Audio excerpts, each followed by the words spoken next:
आंदोलन को लेकर जो कल फैसला दिया था सुप्रीम कोर्ट ने, और सुप्रीम कोर्ट ने तीनों कृषि कानूनों के ऊपर स्टे लगा दिया, उसके बावजूद भी ये बात है कि ये जितना भी फैसला था वो किसानों के पक्ष में दिया गया, पर उसके बावजूद भी जो विपक्षी पार्टियां हों या फिर कांग्रेस हो अभी तक अपनी सियासत करने से बाज नहीं आ रही। और आज दिग्विजय सिंह का ये कहना है कि ये फैसला आया है सुप्रीम कोर्ट की तरफ से, ये सुप्रीम कोर्ट का फैसला है या मोदी सरकार का फैसला है? बिल्कुल, देखिए मैं आपको एक बात बताना चाहता हूँ, मैं शुरू से बोलते आया हूँ कि इस किसान आंदोलन का मतलब कतई भी नहीं है कि हम किसानों का समर्थन करें। इस आंदोलन का बस एक ही मकसद है और मकसद का नाम है कि हम नरेंद्र मोदी के सरकार का फजीहत कराएं। अब जहां पर आप समाधान ढूंढते हैं, वहां पर जब ऐसी सरकार होती है जो आपको 9 बार टेबल टॉक के लिए बुलाती है, तो हमें समझ में आता है कि आप उस टेबल पर उनके साथ बैठकर किसी भी तरह से कन्वर्सेशन कर रहे हैं तो आप समस्या का समाधान चाहते हैं। लेकिन यहाँ पर क्या है, यहाँ पर राकेश टिकैत जैसे जमानत जब्ती नेता, और मैं उनको जमानत जब्ती नेता क्यों बोलता हूँ, क्योंकि वो 2007 में विधानसभा का चुनाव लड़े थे, वहाँ पर भी उनकी जमानत जब्त हुई थी। उसके बाद वो अपने आप को तैयार करके चौधरी चरण सिंह जी की पार्टी से चुनाव लड़े थे 2014 में, फिर उनकी जमानत जब्त हो गई। अब ऐसे लोग जो अपने उम्र के आखिरी पड़ाव, मतलब जो 60 साल का हो गया उसको हम उम्र का आखिरी पड़ाव ही बोलेंगे राजनीति में, अगर उसने कुछ हासिल ना किया हो तो वहाँ पर वो अपनी राजनीति चमकाने के लिए, आज उनको इससे कोई मतलब नहीं है कि वो कांग्रेस के लोग हैं या वो आरफा खानुम जैसे लोग हैं या वो ऐसे लोग हैं जो सरकार को, जिनका सिर्फ मकसद ही है सरकार की फजीहत कराना। उनको सिर्फ अपनी पड़ी है कि कुछ भी हो जाए, जब किसान आंदोलन समाप्त हो तो राकेश टिकैत को एक जननेता के रूप में ये जो विपक्षी पार्टियां हैं ये प्रेजेंट करने का कार्य करे, और बस ये उसका नतीजा है। अब मैं चर्चा कर रहा हूँ आपसे सुप्रीम कोर्ट के डिसीजन के बारे में। आप बोल रहे थे कि हमें एमएसपी की गारंटी चाहिए, सरकार ने वो सुन लिया था। उसके अलावा आप एपीएमसी मंडी एक्ट के बारे में और कॉर्पोरेट फार्मिंग के बारे में बोल रहे थे कि इसे वापस लिया जाए। एक बात हमें बताइए, अगर सुप्रीम कोर्ट किसी मामले का विवेचना करता है तो सुप्रीम कोर्ट के पास वो मैटर चल गया और ऑलरेडी सुप्रीम कोर्ट ने उस पर अस्थायी रोक लगा दिया। अस्थायी रोक लगाने का मतलब है कि कृषि कानून किसी भी तरह से अभी लागू नहीं होने जा रहा है। अब आपको समझना चाहिए इस बात को कि जब कृषि कानून लागू नहीं होने जा रहा है, और एक और बात मैं बताना चाहूँगा आपको, साथ साथ क्या बोला सर सुप्रीम कोर्ट ने, 2 महीने के भीतर जो कमेटी है वो पहली बैठक 10 दिन के अंदर करेगी और 2 महीने के अंदर सुप्रीम कोर्ट को उसको पूरा रिपोर्ट सौंपना है। जनवरी का महीना चल रहा है, आप रोज बताते हैं कि इतने किसान मर गए। हम भी जब वृद्ध सरदारों को देखते हैं तो हमें भी तकलीफ होती है कि यार ये तो अपनी राजनीति चमका रहे हैं, लेकिन ये जिनको बेवकूफ़ बनाकर यहाँ पर बैठाए हुए हैं ये एक बार चले गए तो ये वापस नहीं आ सकते। अब हम एक बात आप बताइए कि आज 13 जनवरी है, 2 महीने का जो रिपोर्ट सुप्रीम कोर्ट के पास 4 स्टैंडिंग कमेटी के जो चारों मेंबर हैं उनको सौंपना था, 13 जनवरी से 2 महीने के बाद 13 मार्च आता है। और आपको भी बहुत अच्छा से पता है कि इंडिया के जो वेदर कंडीशन को आप देखती हैं तो अभी जो ठंड का महीना है, मार्च के समय हल्की हल्की गर्मी होने लगती है, और उस समय आंदोलन अगर आपके साथ जाती हो रही है तो अगर उस समय आप आंदोलन करेंगे भी तो इन लोगों को जान नहीं गंवाना पड़ेगा। हम क्यों ना इस बात को समझे कि आपको लोगों के जान से मतलब ही नहीं, आपको सिर्फ अपने राजनीति से मतलब है। और एक बात और, उन्होंने सुप्रीम कोर्ट ने जो कमेटी में 4 मेंबरों का नाम दिया है, चाहे वो अशोक गुलाटी जी हो या अनिल घनवंत जी हो या प्रमोद के जोशी जी हो, ये ऐसे कोई भी, या भूपिंदर सिंह मान जी हो, ये चारों लोग हैं। ये चारों में से ऐसे कोई भी लोग नहीं है, ऐसा नहीं है कि ये किसी दूसरे फील्ड में थे। एक एग्रीकल्चर साइंटिस्ट है तो दूसरा शेतकारी संगठन का हेड है, एक ऐसा है कि वो पहले ही से बोलता है कि कैसे फसलों को हम मंडियों से और बाजारों से जोड़ने का कार्य करें। तो ये तो वो लोग हैं जिन्होंने शुरू से ही किसानों के हक की बात करी है। अब जब वो किसान की हक की बात कर रहे हैं तो आपको नागवार गुजर रहा है, और नागवार गुजरने के पीछे का मैं आपको रीजन बता देना चाहता हूँ। मैं कल गाजीपुर बॉर्डर गया था, मैं डासना जा रहा था तो रास्ते में गाजीपुर बॉर्डर पड़ता है, मैं वहाँ का स्थिति देखा।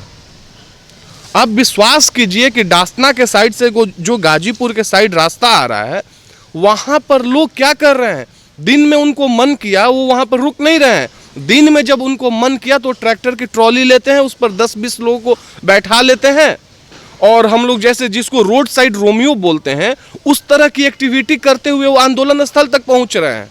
और वहाँ पर जो किसान नेता अपने आप को तथाकथित किसान नेता बन रहे हैं वो खूब समर्थन कर रहे हैं, बोल रहे हैं वाह वाह हमें तो यही चीज़ चाहिए। दूसरे लोग, जितने सारे लोग ट्वीट कर रहे हैं, चाहे कांग्रेस के लोग, अब देखिए कांग्रेस में क्या षड्यंत्र चल रहा है। राहुल गांधी जी तो मिलान में हैं, वो आंदोलन में जो कांग्रेस के शहजादे साहब हैं, वो अपने आप को प्रोजेक्ट कर रहे थे कि हमसे बड़ा किसानों का हित ऐसी कोई नहीं है, बीच में छोड़कर चले गए यहाँ से। अब जैसे आपने भी स्कूल में पढ़ाई करी होगी और मैंने भी करा है, स्कूल में क्या होता है कि टीचर या मैम का क्लास होता है, तो अगर आपको बेस्ट स्टूडेंट बनना है तो आपको हर एक एक्टिविटी को सही तरीके से करना होता है और इस पर आपकी मार्किंग होती है। कांग्रेस में वही है, हो रहा है यहाँ आंदोलन किसान का, और राहुल गांधी चले मिलान। अब बीच में जब वो यहाँ पर नहीं है तो जितने सारे लोग हैं तो उसमें पहला नंबर आता है दिग्विजय सिंह का। ये लोग पॉइंट बना रहे हैं कि जब राहुल गांधी यहाँ पर लौटे तो हम उनको बताएं कि देखिए मैंने आपकी चमचाई में कोई कोर कसर तो नहीं छोड़ा, और इसके सहारे हम तो अभी राज्यसभा से सांसद निर्वाचित हुए हैं, लोकसभा का सीट हार गए। आने वाले समय में हो सकता है कि एक बार जाने से पहले कहीं हमको सीएम का या कोई कुर्सी कांग्रेस का, जो कि होने वाला नहीं है, कांग्रेस अब आएगी ही नहीं मध्य प्रदेश में या सेंटर में नहीं आएगी, तो संभव नहीं है। फिर भी राजनीति में कहावत है कि anything is possible in politics. तो ये लोग अपनी उस दूरदर्शिता को कांग्रेस के चमचाई के लिए प्रदर्शित कर रहे हैं। ये भी बात है कि सर अभी तक कांग्रेस और किसान हो या फिर कांग्रेस तमाम लोगों की तरफ से ये कहना था कि सुप्रीम कोर्ट कोई जस्टिस देगा, सुप्रीम कोर्ट की तरफ से कोई फैसला आएगा, और जब सुप्रीम कोर्ट ने ये सारे फैसले कर दिए, उन्होंने कह दिया कि इस सारे कानून पर उन्होंने स्टे लगा दिया, उसके बाद ये उस कानून से भी खुश नहीं है। अगर किसानों की बात करें, जो अपने आप को किसान का नेता बोलते हैं, वो भी जाने के लिए तैयार नहीं है, कहते हैं कि जब तक कानून वापस नहीं होगा तब तक हम नहीं करेंगे। तमाम लोग ऐसे हैं, सभा नकवी हो या फिर दिग्विजय सिंह जैसे लोग हों या फिर कांग्रेस के तमाम और नेता हों, वो ये कह रहे हैं कि सुप्रीम कोर्ट ने किसानों के पक्ष में फैसला दिया ही नहीं है। कुछ कह रहे हैं कि योगी सरकार पीएम नरेंद्र मोदी की तरफ से ये फैसला आया, तो मतलब इस तरीके के गड़बड़ झाले क्यों दिखाई दे रहे हैं? देखिए, मैं आपसे एक बात बता रहा हूँ, 2014 के बाद की पॉलिटिक्स। अभी कौन था सुप्रीम कोर्ट का कमेटी जो गठित हुई थी, जिसने 4 मेंबर की कमेटी बनाई, उसके चेयरपर्सन थे एस ए बोबड़े साहब, जो कि सुप्रीम कोर्ट के चीफ जस्टिस हैं। और हमारे राष्ट्र का जो सर्वोच्च शक्ति है, जो सर्वोच्च न्यायालय है, जहाँ सब लोग पहुँच रहे हैं, आप इस बात को सोचिए कि ये लोग किसान आंदोलन के आड़ में नरेंद्र मोदी का फजीहत सिर्फ कराने के लिए, जिनका मकसद ही है कि नरेंद्र मोदी के इमेज को खराब कर दो, ये लोग वो कार्य कर रहे हैं कि ये, अब देखिए सुप्रीम कोर्ट को भी ये लोग एक तरह से देशद्रोही बता रहे हैं। देशद्रोही बताने का मतलब है कि आप किसान को, बिल्कुल हम भी मानते हैं कि हमारे लिए किसान अन्नदाता हैं, लेकिन किसानों के साथ जाति हो तब, किसानों के साथ किसानों के हक का बात अगर कोई कर रहा है, सर्वोच्च न्यायालय के सर्वोच्च पद पर जो व्यक्ति बैठा है, अब आप उस पर उंगली उठा रहे हैं। यही काम आप करते हैं। अगर कोई सलाह देता है सुप्रीम कोर्ट केंद्र सरकार को, तो उस समय तो आप सर्वोच्च न्यायालय का बहुत वाहवाही करने लगते हैं, वकालत करने लगते हैं और बताते हैं कि यार देखो कितना अच्छा कार्य कर रहा है। और जहां सुप्रीम कोर्ट को, जो कि सर्वोच्च सुप्रीम पावर है हमारे कंट्री का, उसको जब देखता है कि नहीं यार राष्ट्र में कुछ सही हो रहा है, और जो सही हो रहा है, तो मेरा कर्तव्य बनता है कि राष्ट्र के नागरिकों के लिए, जब मैं न्यायिक व्यवस्था का सर्वोच्च संस्था हूं, तो वहां पर मैं लोगों के साथ न्याय करूं, अन्याय ना करूं।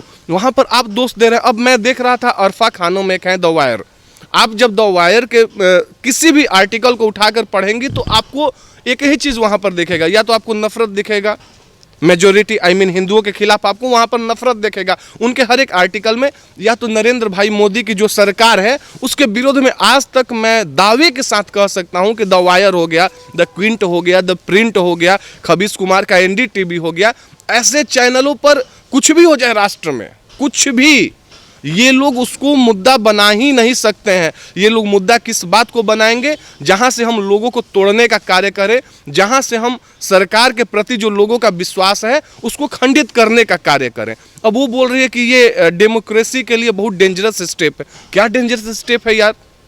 अगर सुनवाई होती है, टेबल टॉक होता है, सरकार अपने 3-3 मंत्रियों को बैठाती है, 8-8 बार लोगों को आमंत्रित करती है, फिर 15 तारीख को आमंत्रित की हुई है, और बात नहीं आप सुनते हैं, तो हमारे राष्ट्र में जब कहीं पर किसी को न्याय नहीं मिलता है तो सर्वोच्च न्यायालय में जाता है, वहां पे सरकार खुद आपको लेकर जा रही है। अब आप न्यायालय के पद्धति पर सवाल उठा रहे हैं। आप सोच रहे हैं कल को किसान आंदोलन समाप्त हो जाएगा, और नरेंद्र मोदी को जितना आप गिराने का कोशिश कर रहे हैं और कार्य कर रहे हैं, जिस दिन इस कृषि कानून से, इस बात को नोट कर लीजिए कि जिस दिन इस कृषि कानून से किसानों को फायदा होगा, तो आप लाख कोशिश कर लें, वो किसान नरेंद्र मोदी को ही नेता मानेंगे, क्योंकि उनको जब समझ में आ जाएगी कि वाकई इस कानून से हमारा जो भी इनकम का सोर्स है वो डबल हुआ है, हमको और सारे ऑप्शन मिले हैं, मंडियों में हमको ऑप्शन मिले हैं। सबसे बड़ी बात, मैं मध्य प्रदेश के किसान का बात कर रहा हूं, मैं उसका वीडियो देख रहा था। उन्होंने क्या बताया कि हम जब मंडी में जाते हैं तो वहां पर जो लोग बैठे रहते हैं, सपोज गेहूं है, गेहूं को हमसे वो लोग 20 रुपए किलो खरीद लिए। वहीं गेहूं को वहां पर जितने सारे बिचौलिए बैठे हुए हैं, वहां से जब वो उसको एक्सपोर्ट करते हैं तो 30 से 35 रुपए किलो एक्सपोर्ट करते हैं। अब 1 किलो पर 10 से 15 रुपए, इससे बड़ा करप्शन क्या हो सकता है? और ऑप्शन कहाँ है? आप जब मंडी के बाहर नहीं जा सकती हैं तो आप अपने फसल को इमेजिन कीजिए कि हम लोग कोई भी चीज़ प्रोड्यूस करते हैं, हमको खरीदार चाहिए, और खरीदार जब बहुत सारे होते हैं, जब नंबर ऑफ बायर्स होते हैं, तो हमारे पास ऑप्शन होता है कि हम अच्छे वैल्यू पर उसको सेल करें। सर, अभी कुछ देर पहले आपने सुप्रीम कोर्ट की तरफ से जो कमेटी बनाई गई है उसका जिक्र किया। कमेटी की बात यह भी है कि सुप्रीम कोर्ट की तरफ से अगर कमेटी बनाई गई है तो कल ऐसे भी कुछ नेता थे कांग्रेस के जो ये कह रहे थे कि कमेटी की बात नहीं मानी जाएगी तमाम तरीके से। अब ये बात है कि कमेटी जब बन गई है, शाहीन बाग वाला जैसा हिसाब क्यों अपनाया जा रहा है? क्योंकि शाहीन बाग के टाइम पे भी सुप्रीम कोर्ट की तरफ से कमेटी बनाई गई थी, जिसकी बात शाहीन बाग वालों ने नहीं मानी थी। कई बार वार्तालाप करने की कोशिश की और वही ऐसी तरीके की हरकतें देखी जा रही हैं इस टाइम किसानों के आंदोलन में। और यहाँ पर यह भी है कि किसानों के जो नेता हैं वो ये कह रहे हैं, अभी भी वो मान नहीं रहे हैं कि किसानों को ये आंदोलन को शांत करेंगे, बल्कि ये कह रहे हैं कि गणतंत्र दिवस पे हम फिर से अपनी रैली भी निकालेंगे। तो ये देश को बदनाम करने की साजिशें क्यों चली जा रही हैं एक तरफ किसान की आड़ में? बिल्कुल, देखिए मैं आपको एक बात बता रहा हूँ कि शाहीन बाग वो पिकनिक स्पॉट था। शाहीन बाग आंदोलन वो आंदोलन नहीं था। मैं स्पष्ट कह रहा हूँ, जिसको जो करना है, जिसको FIR करना है, जिसको जो करना है वो मेरे ऊपर करे, लेकिन मैं बता रहा हूँ, मैं क्लियरली डंके की चोट पर कह रहा हूँ कि शाहीन बाग पिकनिक स्पॉट था और ये जो किसान आंदोलन है ये सुपर पिकनिक स्पॉट बन चुका है। क्योंकि मैं उस रास्ते से गुजर रहा था, मैंने देखा। और बहुत सही प्रश्न आपने किया। गणतंत्र दिवस आपके राष्ट्र के लिए एक गौरवमयी पल होता है, जहां पर कि आप अपने राष्ट्र की शक्ति को प्रदर्शित करते हैं। और राकेश टिकैत का मैं बात कर रहा हूं।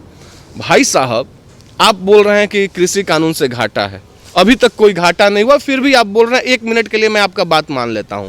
सुप्रीम कोर्ट आपको बोलता है कि मैं इस पर अस्थायी रोक लगा दिया, मतलब घाटा तब होगा जब वो कानून प्रचलन में रहेगा। उन्होंने रोक लगा दिया। अब आपको समझना चाहिए कि अगर आप राष्ट्र की समरसता को एक साथ लेकर चलना चाहते हैं तो आपको आगे बढ़ के, आपको रोल मॉडल के तरह पर एक एग्जाम्पल देना चाहिए था कि नहीं, चूंकि सुप्रीम कोर्ट ने 2 महीने का टाइम दिया है तो 2 महीने के अंदर राष्ट्र में कोई भी राष्ट्र के ताकतों वाली गतिविधि होगी उसका हम विरोध नहीं करेंगे।